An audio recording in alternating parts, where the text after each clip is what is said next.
여러분 예배 참여한 여러분을 축복합니다. 하나님의 은총이 여러분과 가정에 있기를 주 이름으로 축원합니다. 네, 우리 하나님은 이 모든 세상을 창조하신 분입니다. 위 것, 아래 것, 또 큰 것, 작은 것, 보이는 것, 보이지 않는 것, 모든 것들을 창조하신 분입니다. 근데 이 창조하신 이가 구원도 하시고 구원하신 이가 심판도 하신다는 거죠. 그런데 창조가 없는데 어떻게 구원을 할 수 있으며 구원이 없는데 어떻게 심판까지 할 수 있는가? 세상에 있는 종교와 이런 부분과 기독교가 차별이 되는 이유도 바로 거기에 있는 겁니다. 이와 같이 하나님은 모든 것들을 창조하시고 구원도 하시고 그리고 심판까지 하시는 분이시다 하는 겁니다. 하나님의 나라 천국에 대하여 네 가지로 4H라고 표현하고 있는데 네 가지 천국에는 첫 번째가 heart, 마음이라고 하는 것과 두 번째는 home, 가정이라는 것, 세 번째는 house of God이라고 해서 교회, 그 다음에 heaven이라고 해서 우리가 진짜 돌아갈 천국에 대하여 말씀하고 있습니다. 이와 같이 네 가지 천국이 있는 것에 대한 공통점이 있는 것은 하나님이 계시다 하는 겁니다. 하나님이 없는 마음에는 천국이 될 수가 없어요. 하나님이 없는 가정에도 천국이 될 수가 없어요. 하나님이 없는 모임, 그런 교회는 천국이라고 볼 수 없는 거지요. 하나님이 계신 그곳을 천국이라고 보는 것과 같습니다. 우린 교회와 가정이라는 것은 연결성이 있어서 그래서 교회와 가정은 하나라고 보셔야 됩니다. 교회는 큰 가정을 이루고 있고 가정은 작은 교회와 같아서 교회 안에서 예배하고 가정 안에서 있는 모든 삶이 다 같이 연결되어 있다는 거죠. 오늘날 대부분의 사람들은 교회 안에 와서 예배하고 난 다음에는 거룩한데 집에 가서는 온갖 욕설이 난무하고 그 가운데에 심란하고 정말 지옥 같은 삶을 산다고 하는 것은 온전치 못한 가정의 모습을 보여주고 있는 것과 같다는 겁니다. 신앙인들이라면 가정을 천국으로 만들어야 할 줄로 믿습니다. 예수를 믿기 이전에는 죄가 주인이 되어서 그래서 가정을 어둡게 만들었다 할지라도 예수 그리스도를 영접한 가정이 됐다면 이제는 예수님이 주인이 되셔서 여러분의 가정이 밝아져야 한다는 겁니다.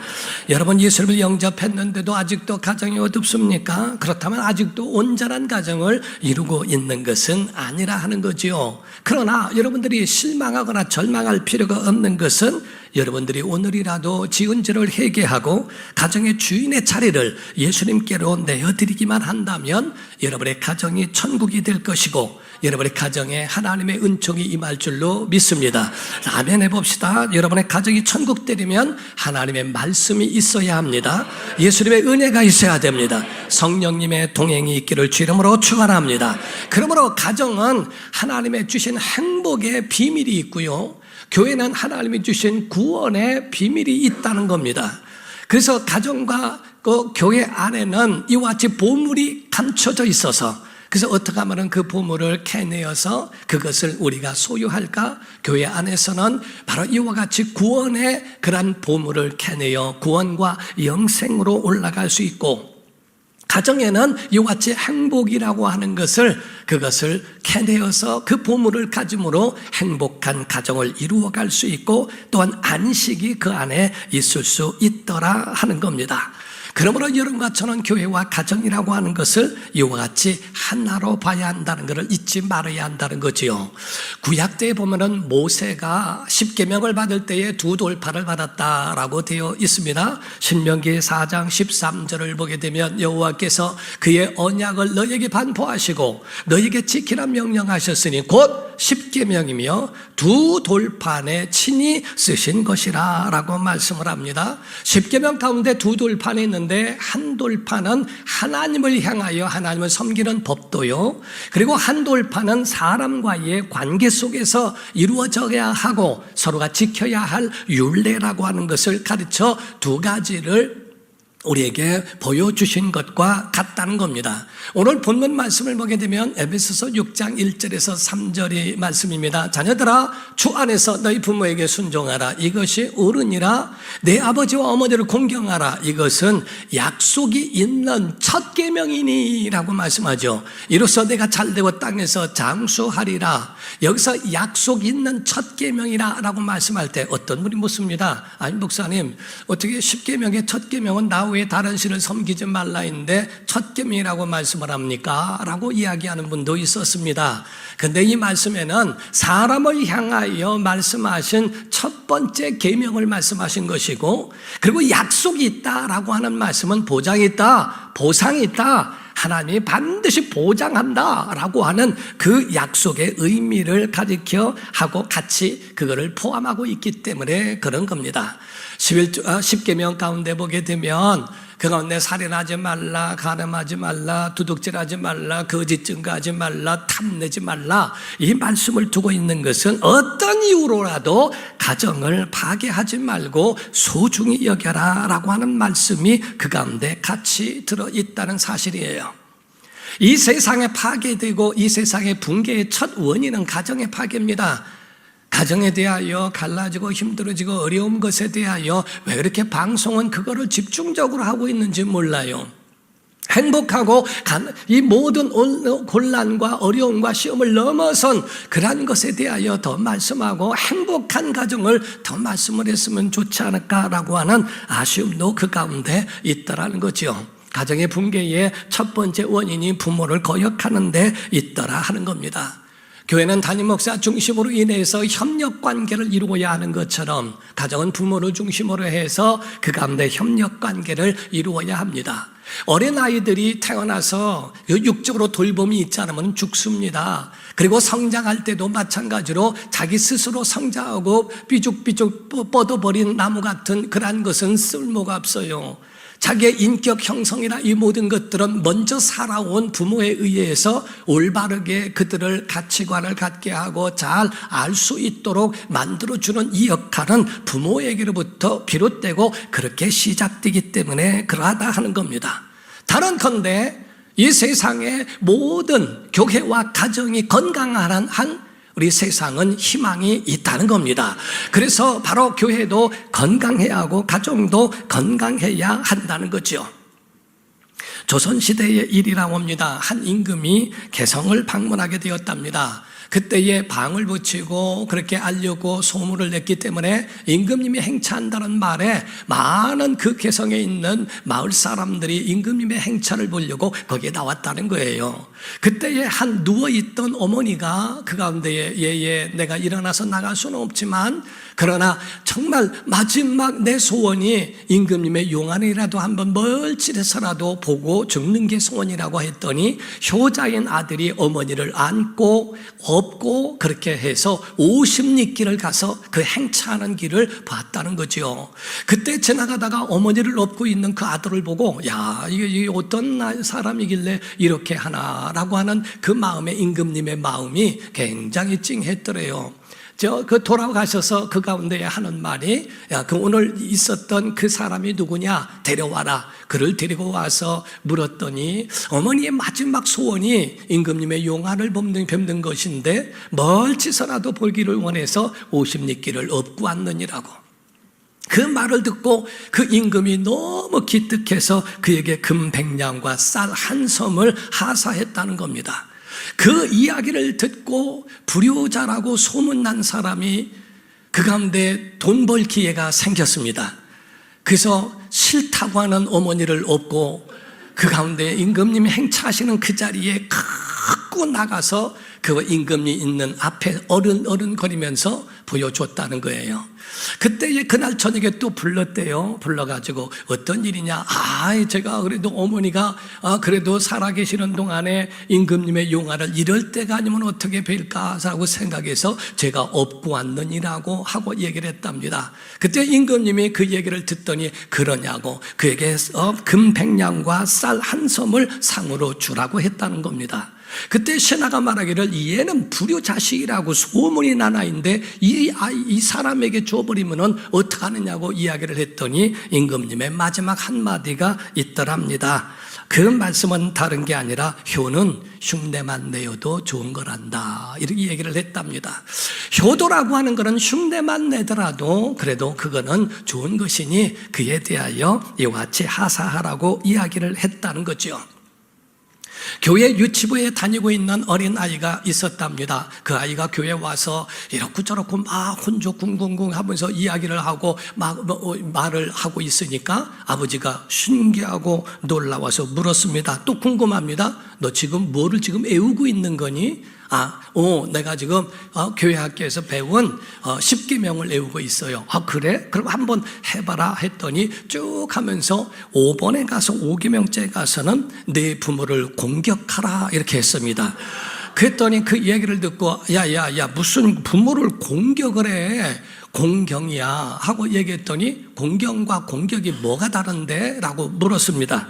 아버지는 그에 대해서 이야기해 줬어요. 공경은 사랑하는 거야, 공격은 덤비는 거야 하고 이야기를 했더니 하면서 아이가 아빠에게 한 말이, 그런데 왜 아빠는 할아버지를 공격해? 하고 말을 하더라는 거지요.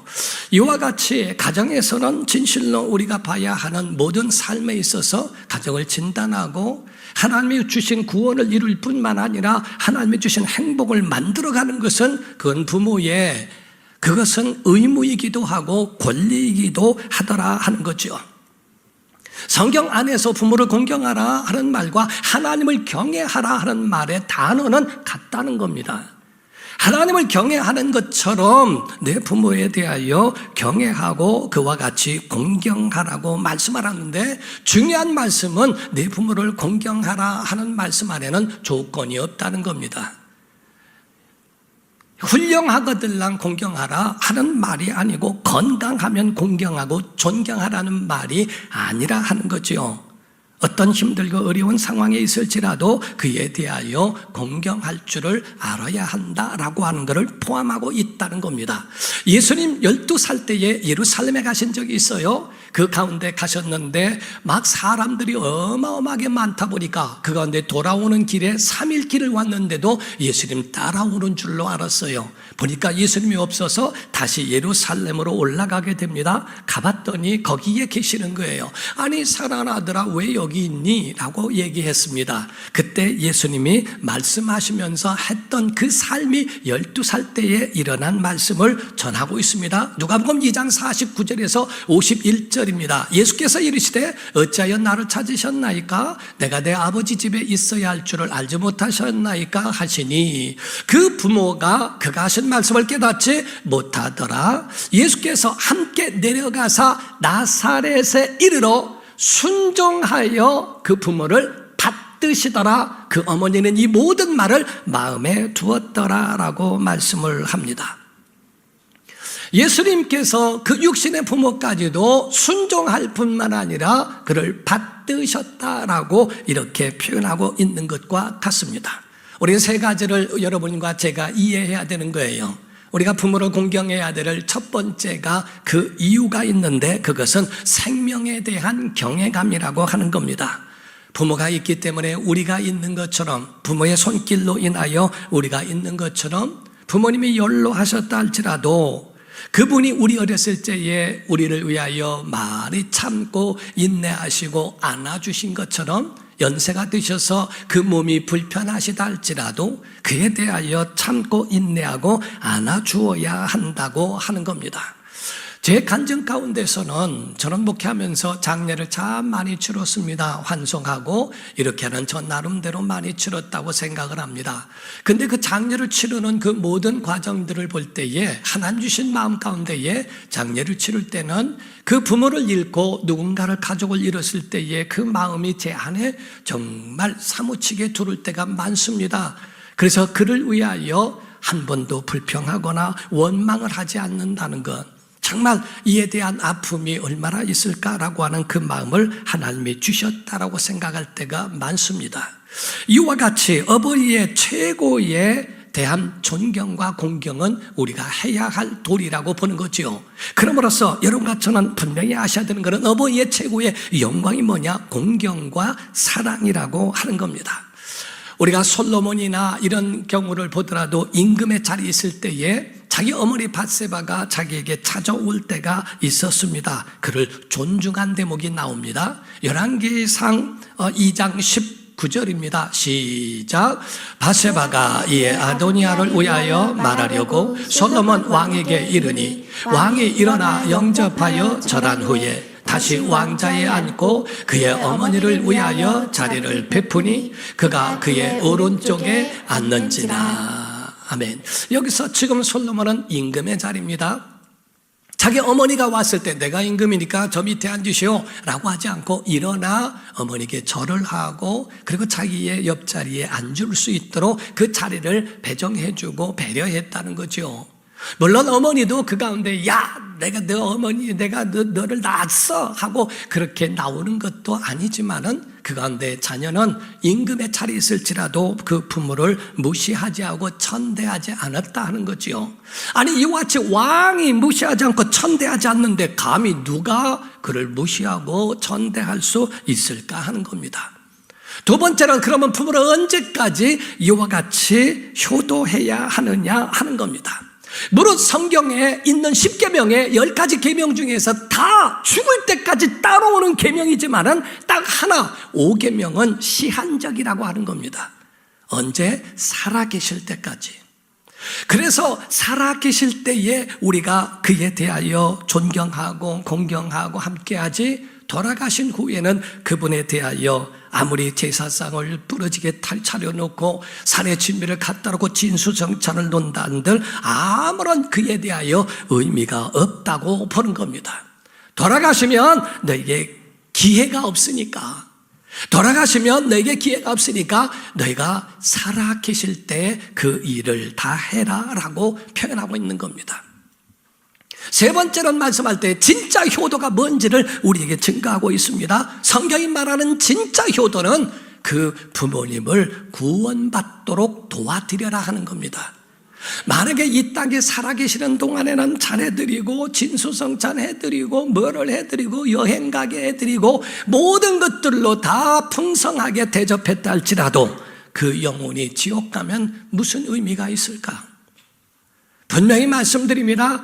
아멘 합시다. 지옥 있습니다. 천국 있습니다.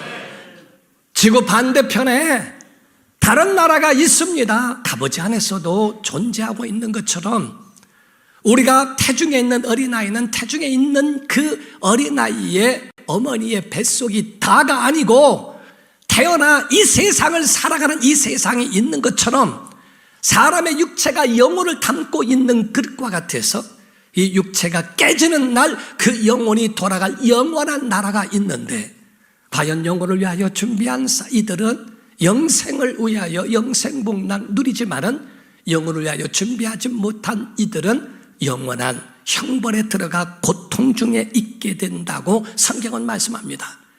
그러므로 주님 말씀하기를 마태복음 16장 26절입니다. 시작. 사람이 만일 온 천하를 얻고도 제 목숨을 잃으면 무엇이 유익하리요? 사람이 무엇을 주고 제 목숨과 바꾸겠느냐라고 말씀하죠. 아무리 이 땅에 좋은 것이 있어도 죽으면 아무 쓸모가 없는 것처럼 육체가 있는 이 모든 삶에 깨져버리면 모든 사람은 죽습니다. 안 죽는 사람 없습니다. 예수 믿으면 병도 낫고 예수 믿으면 죽은 자도 삽니다 라고 하는 성경 말씀을 주니까 그 구절만 생각해서 그러면 다 영생한단 말인가? 그럼 왜 장례식이 왜 있을까? 교회 보니까 장례식도 있더라 라고 오해하는 분들이 있어요. 모두가 다 죽습니다. 신유라고 하는 하나님의 병 고치는 능력과 이런 초월적인 역사는 우리의 가지고 있는 영생케 하기 위한 것이 아니라 우리가 살아가는 날 동안에 가지고 있는 우리의 모든 수명까지 살아가는 데에 고쳐지고 그거를 잘 만들어 마치 자동차가 폐차될 때까지 잘 건재하도록 고쳐 사는 것과 같은 거죠.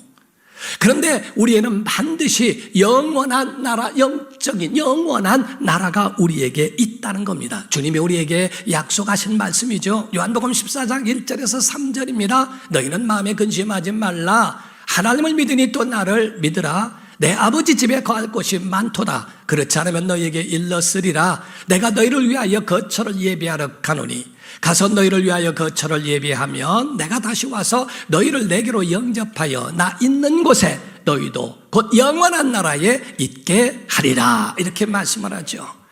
사랑하는 성도 여러분, 우리가 돌아갈 영원한 나라를 위하여 준비하고 있는가?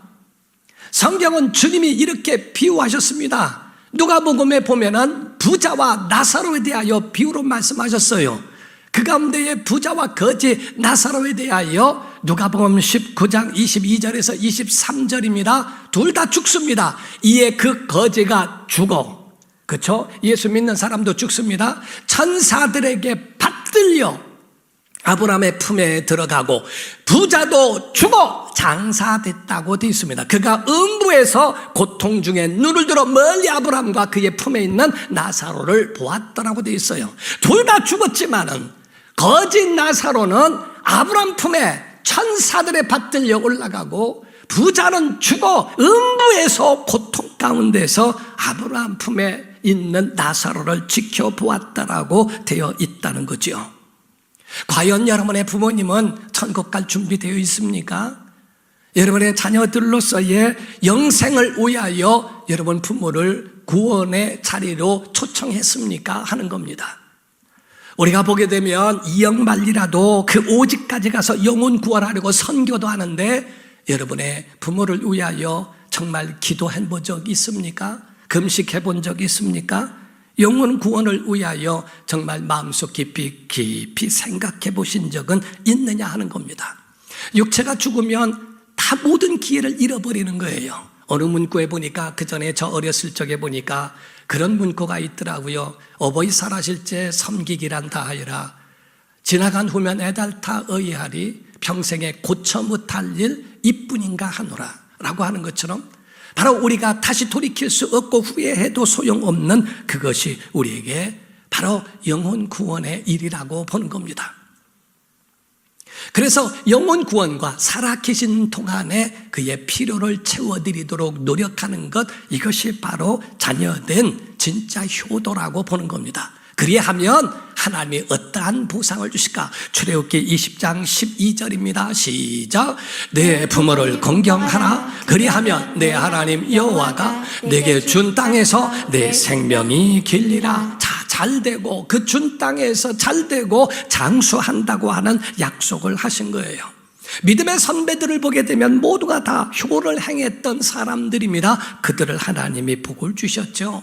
이삭도 요셉도 셈도 야벳도 또 다윗도 모두가 다 이와 같은 효를 행했던 사람이라고 표현하고 있습니다.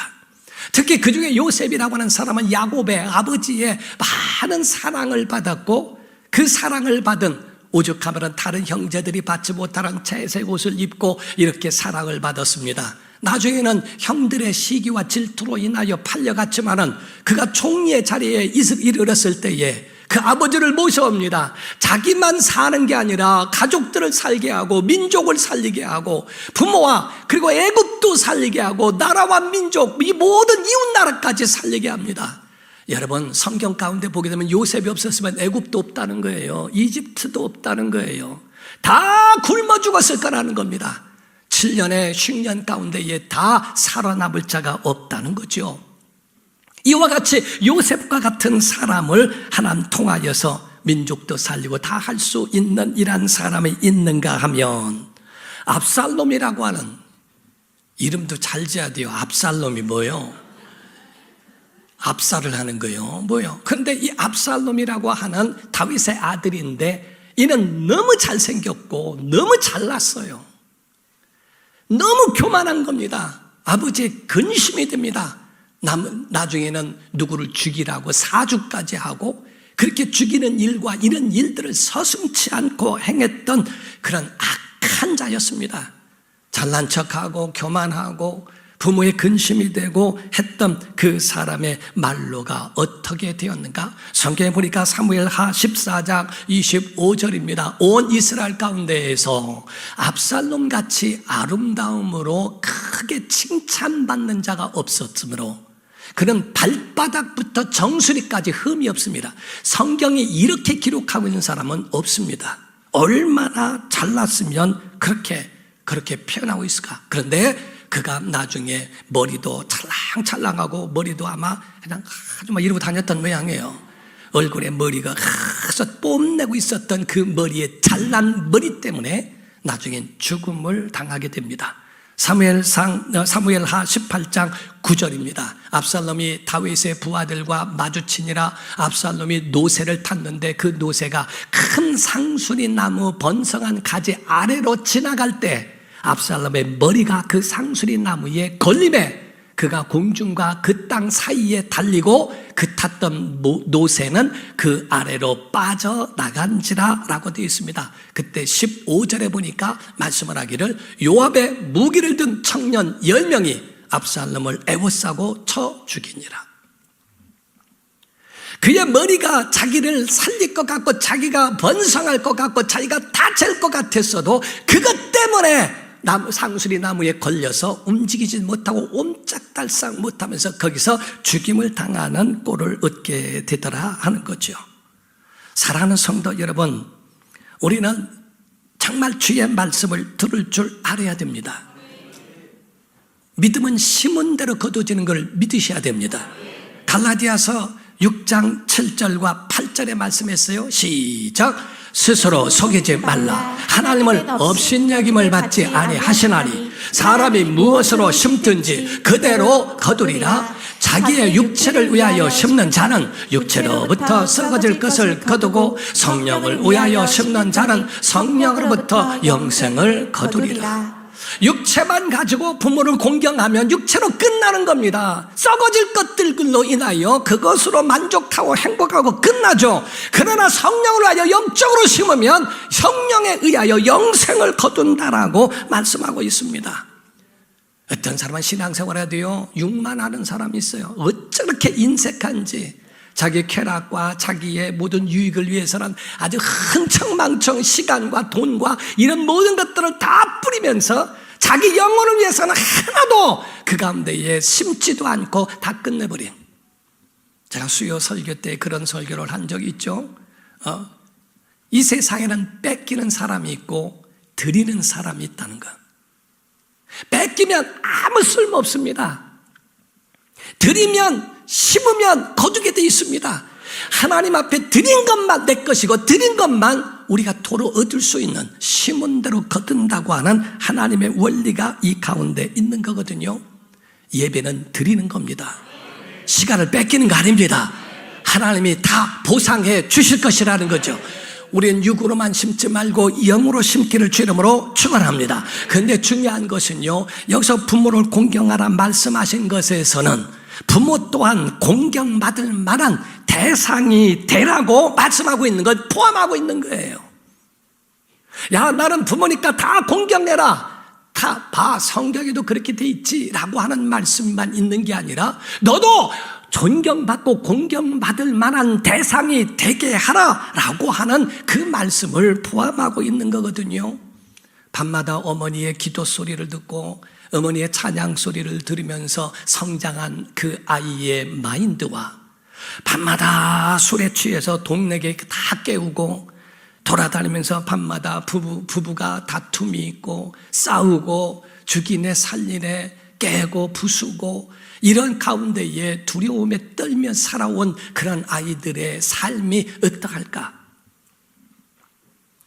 이들의 삶에 대해 저는 어떤 분이요, 결혼을 하는 데에 대해서 몇 사람들에게 들었습니다.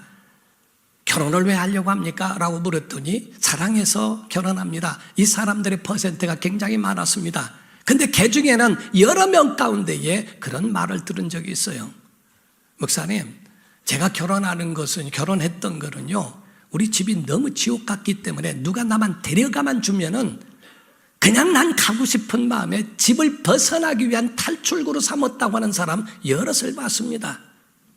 과연 그 부모가 공경을 받고 사랑을 받을 수 있을까? 마지막에는 외롭게 세상을 떠납니다.